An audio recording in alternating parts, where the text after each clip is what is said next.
पंचतंत्र की कहानी, भूखी चिड़िया। सालों पहले एक घंटाघर में टिंकू चिड़िया अपने माता पिता और 5 भाइयों के साथ रहती थी। टिंकू चिड़िया छोटी सी थी। उसके पंख मुलायम थे। उसकी माँ ने उसे घंटाघर की ताल पर चहकना सिखाया था। घंटाघर के पास ही एक घर था जिसमें पक्षियों से प्यार करने वाली एक महिला रहती थी। वो टिंकू चिड़िया और उसके परिवार के लिए रोज रोटी का टुकड़ा डालती थी।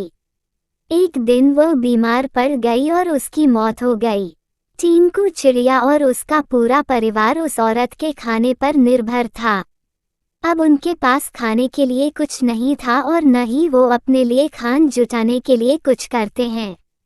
एक दिन भूख से बेहाल होने पर टिंकू चिड़िया के पिता ने कीड़ों का शिकार करने का फैसला किया। काफी मेहनत करने के बाद उन्हें 3 कीड़े मिले जो परिवार के लिए काफी नहीं थे। वे 8 लोग थे, इसलिए उन्होंने टिंकू और उसके 2 छोटे भाइयों को खिलाने के लिए कीड़े साइड में रख दिए।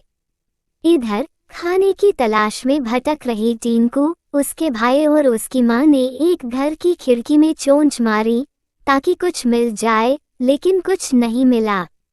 उल्टा घर के मालिक ने उन पर राख फेंक दी, जिससे तीनों भूरे रंग के हो गए। उधर काफी तलाश करने के बाद टिंकू के पिता को एक ऐसी जगह मिली जहां काफी संख्या में कीड़े थे।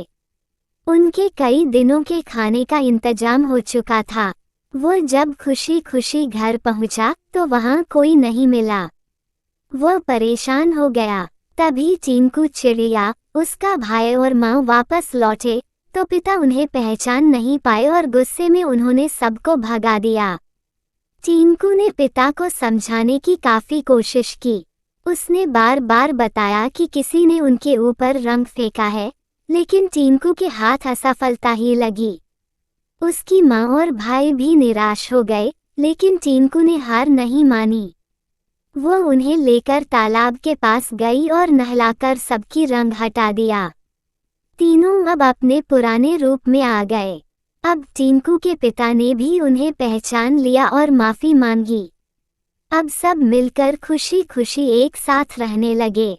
उनके पास खाने की भी कमी नहीं थी।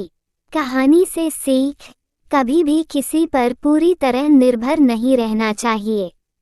इंसान को खुद मेहनत करके अपनी जरूरत की चीजों को जुटाना चाहिए। ऐसी ही और कहानी सुनने के लिए लाइक और सब्सक्राइब कर लें।